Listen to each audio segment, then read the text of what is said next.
एक ऑयल में समोसा तला जाता है, वो तो मैदा भी ख़राब करता है और दिल को भी ख़राब करता है। आम ज़ुबान में हम हार्ट अटैक कहते हैं, इससे आमतौर पर दिल की डेथ नहीं होती। कार्डिक अरेस्ट या सडन कार्डिक डेथ, इसके रीज़न्स और होते हैं। जब खून नहीं पहुंचता तो वो मरीज़ गिर जाता है, आपको ऑक्सीजन आनी बंद हो गई है, आपके दिल ने धड़कना बंद कर दिया, तो आप क्या करेंगे, आप दिल की पंपिंग करेंगे ताकि दिल पंप करना शुरू कर दे। आप मुंह से उसको हवा देंगे ताकि ऑक्सीजन जानी शुरू। उसमें होता ये है कि आपने ये जो दरमियान हड्डी होती है ना, इसके ऊपर निचला हाथ रखना होता है, ऊपर वाला हाथ इस पर रखना होता है और 15 दफ़ा आपने इसको दबाना होता है। 15 दफ़ा दबाना है। उसके बाद आपने उसके माउथ टू माउथ ब्रीथ करना होता है। अच्छा, जब ब्लड प्रेशर फॉल करता है ना तो मरीज़ गिर जाते हैं, नींद बेहोश सा हो जाता है। उस सूरत में क्या करें, उस सूरत में हम क्या करते हैं, उसकी टांगें उठा देते हैं। नाज़रीन, लाहौर के एक तालीमी इदारे में दौरान लेक्चर एक उस्ताद की डेथ हो जाती है और वीडियो में जो देखा जाता है एकदम ऐसे यूँ महसूस होता है कि उन्हें हार्ट अटैक हुआ है और वो बात करते करते बैठ जाते हैं और जब बैठते हैं तो गिर जाते हैं। तो हार्ट अटैक की जो है वो शरह दिन ब दिन बढ़ती नज़र आ रही है। कहीं ना कहीं वाक़यात इस तरह के होते हैं कि रोंगटे खड़े हो जाते हैं।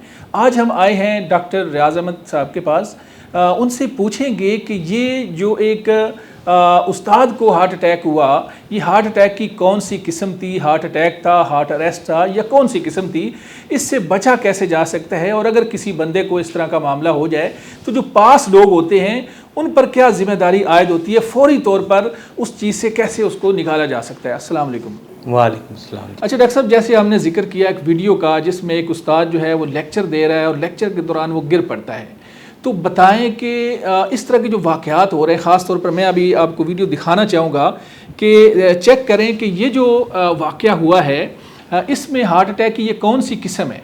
अच्छा, दो चीज़ें हैं, एक होता है हार्ट अटैक और एक होता है कार्डिक अरेस्ट या हार्ट अरेस्ट कर दें। कार्डिक हार्ट को कहते हैं। कार्डिक अरेस्ट का मतलब यह है कि दिल ने काम करना बंद कर दिया, दिल ने धड़कना बंद कर दिया। और हार्ट अटैक क्या होता है, हार्ट अटैक ये होता है कि आपके दिल के पट्ठों को जो खून की सप्लाई हो रही है उसमें ऑक्सीजन की कमी हो रही है। और कि ये ऑक्सीजन की कमी क्यों होती है, ये इसलिए होती है कि आपको जो है ना खून की नालियों में कहीं तंगी हो, उसकी वजह से कम ब्लड जाएगा तो ऑक्सीजन कम होगी। अच्छा, ये जो एंजाइना है या इन्फाक्शन है या जिसको आम ज़ुबान में हम हार्ट अटैक कहते हैं, इससे आमतौर पर दिल की डेथ नहीं होती। अच्छा, डेथ की या कार्डिक अरेस्ट या सडन कार्डिक डेथ, इसके रीज़न्स और होते हैं। बात ये होती है कि जब खून की कमी होती है दिल के पट्ठों को और वो जो है ना वो समझे फड़फड़ाते हैं, और वो बड़ी उनकी जो एक आम तौर पे 72 दफ़ा 1 मिनट में हार्ट जो है कंट्रैक्ट कर रहा है, वो 200, 250, 300 बहुत ऊपर चली जाती है। जब हार्ट आराम से कंट्रैक्ट करता है तो जब वो रिलैक्स करता है उसमें खून आता है तो कंट्रैक्शन से वो खून आगे चला जाता है, ऑक्सीजन पहुंच जाती है। जब 1 मिनट में 300 दफ़ा करेगा ना उसमें खून आएगा तो ना बाहर जाएगा। तो जब वो खून उस जगह पे नहीं पहुंचता, ऑक्सीजन की कमी होती है, तो वो फड़फड़ाता है। तो दिल की धड़कन बड़ी तेज़ होने की वजह से, जिसको एरिथमिया कहते हैं, जिसको वेंट्रिकुलर टैकीकार्डिया, वेंट्रिकुलर फिब्रिलेशन हमारी ज़ुबान में कहते हैं, एक तो सडन कार्डिक डेथ की सबसे मेजर वजह वो है। और ये वजह आमतौर पे दिल के मरीज़ों में जिनको दिल की तकलीफ़ होती है वो आती है। और होने की वजह ये होती है कि हमारे आमतौर पे लोगों को पता ही नहीं होता कि उनको दिल की तकलीफ़ है। अच्छा, एक वजह ये होती है और दूसरी वजह ये होती है कि कई दफ़ा आपके दिल के पट्टे जो हैं ना, वो जो दिल का पंप है उसके पट्टे जो हैं वो बहुत मोटे हो जाते हैं, जिसको हम IVS इंटरवेंट्रिकुलर सेप्टम कहते हैं, जो 2 चैम्बर्स के दरमियान में होता है, वो बहुत थिक हो जाता है और पोस्टीरियर वॉल बहुत थिक हो जाती है। और जब हार्ट कंट्रैक्ट करता है, दिल का पंप काम करता है, तो वो यूँ करके आपस में मिल जाते हैं। ठीक है, और वो जो एक प्रेशर ग्रेडियंट करते हैं, उसकी वजह से भी अगर किसी को ये हुक्म, हम इसे कहते हैं हाइपरट्रॉफिक ऑब्स्ट्रक्टिव कार्डियोमायोपैथी, कई लोगों में अगर ये होती है तो उसकी वजह से भी एरिथमिया हो सकता है। तो ये 2 मेजर कॉजेज़ हैं सडन कार्डिक डेथ में एरिथमिया होने के। कि आपको क्या लगता है, चूँकि पेशेंट को तो आप मिले नहीं, हाँ जी, आपको क्या लगता है कि इसको क्या हुआ होगा? मेरे ख्याल में इसको दिल की तकलीफ़ या हार्ट अटैक हुआ होगा। जब खून ना ब्रेन में पहुंचता है तो ब्रेन में भी इस्कीमिया हो जाता है या ऑक्सीजन की कमी हो जाती है, तो वो मरीज़ फिर जब खून नहीं पहुंचता तो वो मरीज़ गिर जाता है। आपने देखा होगा कि कई दफ़ा ना अस्पतालों में मरीज़ लेटा हुआ है तो एकदम डॉक्टर भागता भागता आता है, उसको मुक्का मारता है उसकी चेस्ट पे, ठीक है ना।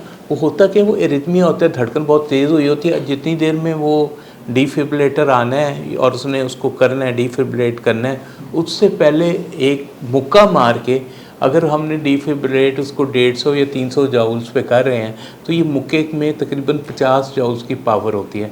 तो हम वो मुक्का मार के उसको वापस लाने की कोशिश करते हैं कि उसकी डिफिब्रिलेशन, उसकी जो एरिथमिया वो ख़त्म होकर नॉर्मल साइनस रिदम आ जाए। अब आपकी गुफ्तगू से एक सवाल पैदा हुआ है कि जब ऐसी सूरत हाल पैदा होती है जहाँ करीब हॉस्पिटल नहीं, जैसे ये वाक़या हुआ, तो जो पास बैठे स्टूडेंट थे या टीचर थे या अमला था, उनको फौरी तौर पर क्या करना चाहिए था कि इसको बचाया जा सकता या कम अज़ कम हॉस्पिटल तक ले जाया जा सकता? फौरी तौर पर उन पर क्या जिम्मेदारी आयद होती है कि क्या करें? आपको ऑक्सीजन आनी बंद हो गई है, आपके दिल ने धड़कना बंद कर दिया, तो आप क्या करेंगे? आप दिल की पंपिंग करेंगे ताकि दिल पंप करना शुरू कर दे। आप मुंह से उसको हवा देंगे ताकि ऑक्सीजन जानी शुरू कर दे। यहाँ हाथ रख के दबाएं, किस तरह से करें?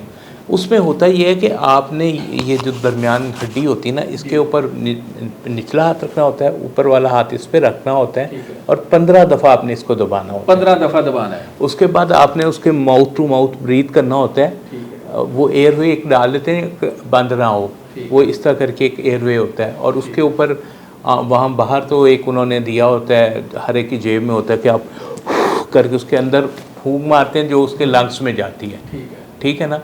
तो 15 दफ़ा आप प्रेस करते हैं और 2 दफ़ा आप फूंक मारते हैं, ठीक है ना। उतनी देर में आप कहते हैं कि जी एम्बुलेंस को बुलाएं। जितनी देर आप ये कर रहे हैं, रिससिटेट कर रहे हैं, उसको दोबारा ज़िंदगी में लाने की कोशिश करें। आप आवाज़ देते हैं कि एम्बुलेंस को बुलाएं, डिफिब्रिलेटर लेके आओ, एक्सटर्नल डिफिब्रिलेटर होता है वो जो है वो ले आओ, जो मुख्तलिफ चीज़ें हैं। आप उतनी 15 दफ़ा किया, 2 दफ़ा सांस आप मुंह से देने की कोशिश बाद करते हैं, फिर दोबारा ये इसी तरह करते रहें जब तक कि आपको आपके पास एड ना आ जाए ना, फर्स्ट एड ना आ जाए, आपके पास कोई एम्बुलेंस ना आ जाए, कोई, क्योंकि आपने कोई इंजेक्शन भी देना है तो आपके पास आएगा तो देगा ना। वहाँ आप क्लासरूम में तो कोई इंजेक्शन नहीं होगा, उस वक्त आप CPR इसको हम कहते हैं, उसको आप शुरू कर दें। 15 दफ़ा सीने को दबाएं, 2 दफ़ा हवा दें लंग्स को, फिर 15 दफ़ा सीने को दबाएं। और फिर जब मॉनिटर आ जाता है या डिफिब्रिलेटर आ जाता है तो उसमें आपको वेव, मसलन आप जब दबा रहे होते हैं तो आपको उसमें वेव्स नज़र आनी शुरू हो जाती है कि हाँ इसने काम करना शुरू कर दिया है। ऑक्सीजन फिर वो बाद की चीज़ें हैं कि आपने उसके एंडोट्रेकियल ट्यूब डाल ली, उसको वेंटिलेटर पे शिफ्ट कर दिया, आपने उसको दवाइयाँ IV लाइन ले ली, उसकी IV लाइन लेके उसकी सर्कुलेशन बेहतर कर दी, उसके दिल को चलाने के लिए कोई टीका लगा दिया। कि कई दफ़ा आपका जैसा आजकल गर्म मौसम है और आप से किसी जनाजे पे चले गए, आपको दिल की तकलीफ़ है, तो गर्मी की वजह से आपका ब्लड प्रेशर फॉल कर जाता है। जब ब्लड प्रेशर फॉल करता है ना तो मरीज़ गिर जाते हैं, नींद बेहोश सा हो जाता है। उस सूरत में क्या करें? उस सूरत में हम क्या करते हैं, उसकी टांगें उठा देते हैं। टांगे ऊपर उठा, जब टांगे ऊपर उठाते हैं तो ब्लड का फ्लो ब्रेन की तरफ हो जाता है, तो मरीज़ ठीक हो जाता है। सर नीचे होना चाहिए और बाकी बॉडी ऊपर हो जाए। लेकिन ये ब्लड प्रेशर कम होने की वजह से नींद बेहोशी या बेहोशी की सूरत में है। वो जो आपने मुझे वीडियो दिखाई, वो लगता है कि उसको एरिथमिया हुआ, दिल की तकलीफ़ उसको थी, उसको पता नहीं था। जो खुराक है हमारी, ख़ास तौर पर फास्ट फूड है या बाकी खुराकें हैं, इनके ऊपर रोशनी डालें कि इनमें कौन कौन सी खुराकें ऐसी हैं कि जो हमारी दिल के अमराज की वजह बन रही है या अटैक की वजह बन रही है। शौरमे खा रहे हैं, पिज़्ज़े खा रहे हैं और बाज़ार की क्या क्या चीज़ें हैं, इन पे थोड़ा सा रोशनी डालें ताकि लोगों को पता चले कि इन चीज़ों से बचना है। सबसे बड़ी वजह है स्ट्रेस। आजकल हमारी लाइफ में इतने ज़्यादा स्ट्रेस हैं, कमाने का स्ट्रेस, फैमिली का स्ट्रेस, कोई माँ बाप से, बहन भाइयों से लड़ाई का स्ट्रेस, या आपसे IT में काम कर रहे हैं तो आपने सारी रात में पूरा बना के देना है, सारी रात आप लगे हुए, स्ट्रेस है आपको, और स्ट्रेस के साथ ब्लड प्रेशर भी हो रहा है। एक तो स्ट्रेस, और दूसरा आपने बिल्कुल ठीक कहा, डाइट। हमारी डाइट्स जो है ना हेल्दी डाइट्स नहीं रही। देखें जैसे डॉक्टर साहब देखें ना, एक समोसा है, हाँ जी, ये इस तरह तली हुई चीज़ें, हाँ जी, अब वो चीज़ के अंदर डाली भी मसाले जाते हैं और उस तरह की चीज़ें डाली जाती हैं। फिर एक देखें एक बड़ा बर्तन है हाँ जिसके अंदर आपका जो तेल है या जो भी वो मटेरियल डालते हैं वो पता नहीं कितने कितने दिन पुराना होता है और उसके अंदर पूरी तरह वो सारा तला जाता है। बिल्कुल ठीक तो है। ये चीज़ सेहत के लिए कितनी ख़तरनाक हो सकती है? बहुत ख़तरनाक होती है। तो जो कोलेस्ट्रॉल होगा और ज़्यादा जाएगा अंदर तो वो जमेगा ही। मक्खन खाएंगे आप, मलाइयाँ खाएंगे, पराठा। देसी घी खाएंगे और देसी घी के पराठे खाएंगे, कढ़ाइयाँ जो हैं देसी घी में बनी, मक्खन में बनी खाएंगे तो वो ज़ाहिर बात है वो फिर जमेगा ही ना अंदर जाके। जो आपने बात की है कि वही एक ऑयल में समोसा तला जाता है, वो तो मैदा भी ख़राब करता है और दिल को भी ख़राब करता है। तो वो चीज़ें जो है ना आप घर पे बना के खा लें, लेकिन बाज़ार की चीज़ जो है ना वो आपको नुकसान देती है। आप बिल्कुल ठीक कह रहे हैं, diet one of the major factors है। कि एक आप मैसेज आवाम को दें कि हार्ट अटैक से बचना है तो इन चीज़ों से बचें, ये मुख्तसर एक पैगाम दे दें आखिर में ताकि लोगों को पता चल जाए। देखिए, हार्ट अटैक से अगर आपने बचना है ना तो इसके लिए बहुत ज़रूरी है कि आप एक सेहतमंद ज़िंदगी गुजारें, जिसके लिए आप अपनी शुगर चेक करवाएं, अगर शुगर है तो उसको कंट्रोल करें। अपना ब्लड प्रेशर चेक करवाएं, ब्लड प्रेशर आप फैमिली फिजिशियन से भी चेक करा सकते हैं और वो अपना ब्लड प्रेशर को कंट्रोल करें। अगर आपको खुदा ना खास्ता स्मोकिंग की आदत पड़ गई या हुक्का पीना इवन या वो जो पाइप वगैरह पीते हैं तो उसको छोड़ दें, क्योंकि उससे आप अपना भी नुकसान कर रहे हैं और जो आप धुआं निकालते हैं अगर 100% आप अपना निकालते हैं तो जो आपके दोस्त साथ बैठे हैं 70% उन्हें भी नुकसान दे रहे हैं। कौन सी खुराक ना खाएं? आज इसमें आगे जो आ जाता है कोलेस्ट्रॉल किन चीज़ों से बढ़ते हैं? मक्खन, मलाई, बेकरी आइटम्स में पिज़्ज़ा, शवारमा, देसी घी, इन सब चीज़ों से आपका कोलेस्ट्रॉल बढ़ता है। अगर आप नेचुरल ग़िज़ा खाएं, आप फल खाएं, आप सब्ज़ियां खाएं, दालें खाएं, आप मछली खाएं, लेकिन मछली आप बेक करके खा लें, बारबेक्यू करके खा लें कि उसके चिकनाई का एलिमेंट ख़त्म हो जाए। आप चिकन लें, चिकन के ब्रेस्ट पीस में कोई कोलेस्ट्रॉल नहीं होता, उसका कीमा बनाएं, कबाब बनाएं, जिस व्हाट्सएवर वे आप उसको खाना चाहते हैं। अच्छा, ये एक आम तौर पे सवाल पूछा जाता है कि जी देसी चिकन ही खाएं या जो है ये जो ब्रॉयलर है ये बीमारियां पैदा करता है। थोड़ा सा मैंने इस सिलसिले में रिसर्च की थी। अपने जो हमारे पोल्ट्री एसोसिएशन वाले हैं उन्होंने हमें एज डॉक्टर्स बुलाया था अपनी एग्ज़िबिशन पे, तो वहाँ हमने उनसे मुख्तलिफ सवालात किए थे और इसी मिथ को ख़त्म करने के लिए हमारे ज़हन में था कि आप उनको हार्मोन्स के टीके लगाते हैं उनका साइज़ बढ़ाने के लिए। आप उनको, हमने जब उनसे पूछा उन्होंने कहा जी हम इंजेक्शन ज़रूर लगाते हैं लेकिन वो एंटीबायोटिक्स होती हैं, ताकि क्योंकि मुर्गियों में अगर बीमारी आ जाए तो पूरा का पूरा लॉट ही बीमार हो जाता है, तो हम एंटीबायोटिक्स लगाते हैं, हम हार्मोन्स के टीके नहीं लगाते। वल्लाह आलम सच है या नहीं, लेकिन ये उन मालकान ने मुझे कहा।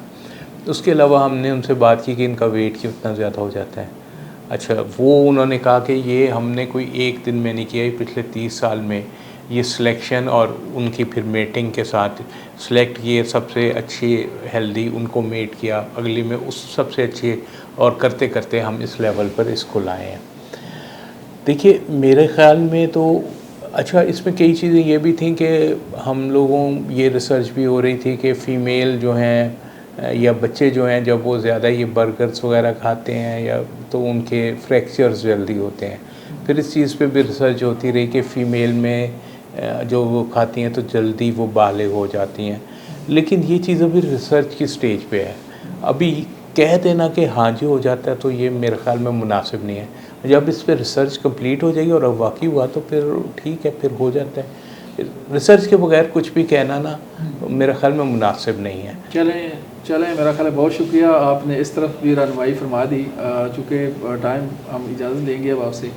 नाज़रीन, आपने डॉक्टर रियाज़ अहमद साहब की गुफ्तगू सुनी। उन्होंने हार्ट अटैक के हवाले से बड़ी मुफीद हमें मालूमात दी कि ये किस तरह से होता है, क्या वजूहात हैं, और अगर किसी बंदे को दिल का दौरा पड़ता है तो फौरी तौर पर जो पास लोग हैं उन्हें क्या करना है, कैसे उसको उस चीज़ से निकाल कर हॉस्पिटल तक पहुंचाने की पोजीशन में लाना है। आपका भी अगर कोई सवाल हो तो आप कमेंट सेक्शन में लिख सकते हैं। अपने मेज़बान मनाज़र अली को इजाज़त दें, दोबारा मिलेंगे। अल्लाह हाफ़िज़।